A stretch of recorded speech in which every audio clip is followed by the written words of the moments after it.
Hello. So today I want to talk about the Foxhole Court, and I don't really want to talk about it in terms of plot or character or even validity as literature, but I do want to talk about why I think it works as well as it does for so many people. And so I'm one of those people. I bought the Rainbow Crate special editions. So if you're wondering like what the hell is the Foxhole Court, you've seen this cover around. You have. The Rainbow Crate ones, I think they're beautiful. I have not yet reread book 3 in the Rainbow Crate edition. I did reread books 1 and 2. 2 is, I think, my favorite. But yes, I have read all of them. I've read all of them. I read all 3. I read the Sunshine Court when it came out this year. And I honestly, give you my thesis right away at the beginning here, genuinely, the reason why I think that these books work so well for so many people is because they are a genuine passion project. Nora Sakovic, what she does is the Kindle for all of them. They're all 99 cents. Every single one of them. They're all 99 cents. And I even believe, I don't know if this is still the case, but for a time there, if you couldn't afford it, or like if you didn't have like an Amazon account and you really wanted to read it, you could just message her and be like, hey, I really want to read your books. Can you send them to me? And she would. Like she published in a way that she wrote a story that she wanted, that she definitely wanted to read, and she published it, and she wanted as many people to read it as possible. And as a self-published author whose kind of attitude is very similar to that, the success that Nora Sakovic has achieved is honestly the kind of success that I would love. Like, that is the kind of success that I want. Like, I don't want the movie deals or like the traditional publishing contract. I'm sure that at some point Sakovic could have gone traditional if she would have wanted to. I want a Rainbow Crate special edition and a whole bunch of fan art, you know? And I do know that there's a ton in the Foxhole Court and the Raven King and the King's Men that hasn't been aged super well in terms of, just for posterity's reasons, you know, in terms of what is seen as unproblematic. There's a lot in there that's like, oh geez, and it is absolutely batshit. And I think that there are a lot of great videos that you can see that are done by people from a more literary background. Not that I'm not from a literary background. I did get an English degree, you know, like I am learned in literature, but people who don't spend all their time down in the muck. I mean, I'm learned in the literature, but I am also, I mean, my most read genre is horror, and I'm sitting here in a My Chemical Romance t-shirt, and I'm exactly the kind of person that the Foxhole Court is for. You know, like, I'm exactly the kind of person that the Foxhole Court is for. And I am kind of assuming a brief, or at least somewhat of a familiarization with the Foxhole Court to you, the viewer here. But I guess a quick synopsis that is not even going to come close to covering everything. The Foxhole Court follows this kid, Neil Jostin, and he plays this sport called Exy, which is like lacrosse and like hockey, and it's all kind of an amalgamation of all those things. It's a very violent sport. He is on the run. His mother is dead. He's homeless. He is running on a fake identity because his father is a serial killer who is now in prison. But his father is a serial killer, and he knows that his father has people still who might want to find them. He ends up getting drafted to a college team. And he knows it's a stupid decision, but he goes anyway. And on this college team is this guy, Kevin.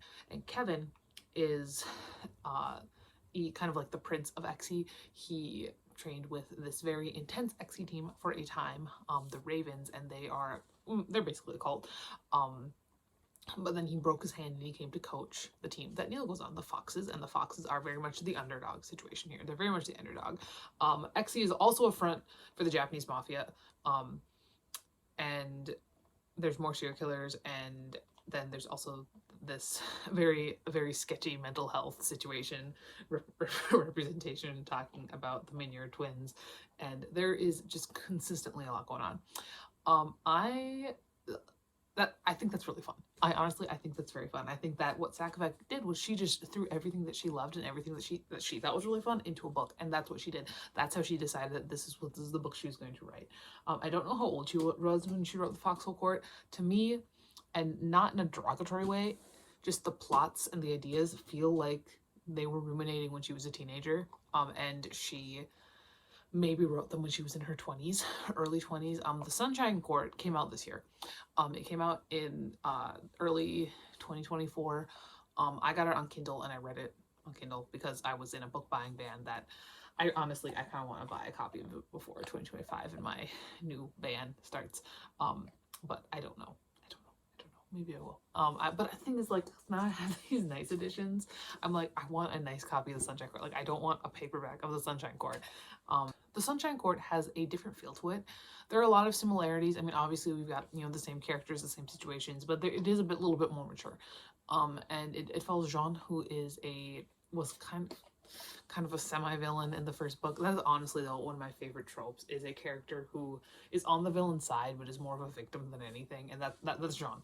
And I love Jean. Is my favorite, honestly. Jean's my favorite character, and to read from his perspective was really fun, and it did show us a little bit more of the world and a little bit more of Exie that we didn't see, because we were dealing with the mafia in the Foxhole Court in the original 3 All for the Game series.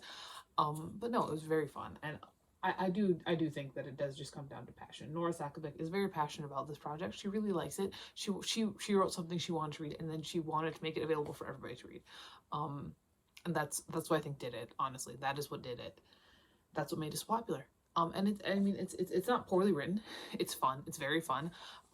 It is definitely, you can tell that the author has a background in fan fiction or something. Sometimes you can just tell, you know, like, sometimes you can tell.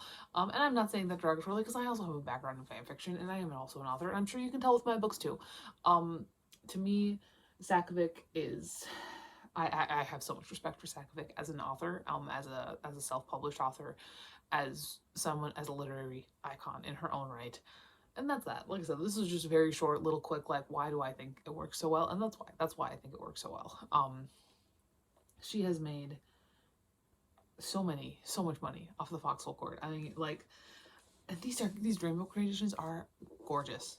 You know, they're gorgeous. I love them. I know that there's some issues. There's some inaccuracies in the dust jacket. I don't really care that much. Honestly, I don't care. They're pretty. And I'm excited to reread book 3 at some point. It's in the book wall. I reread books 1 and 2. But I haven't reread book 3 yet. I am very excited. It's going to be a fun time, and I'm excited to whenever I do get a nice, pretty edition of the Sunshine Court, whether that's because I buy from, like, a rebinder or someone comes out with one, like Rainbow Crate, come on. I'll be excited to reread that one too, because genuinely, I think the Sunshine Court is going to be one of my best books of the year. I honestly think, and for a book that I read on Kindle to hit that, that's insane. That's insane. I don't care about books I read on Kindle.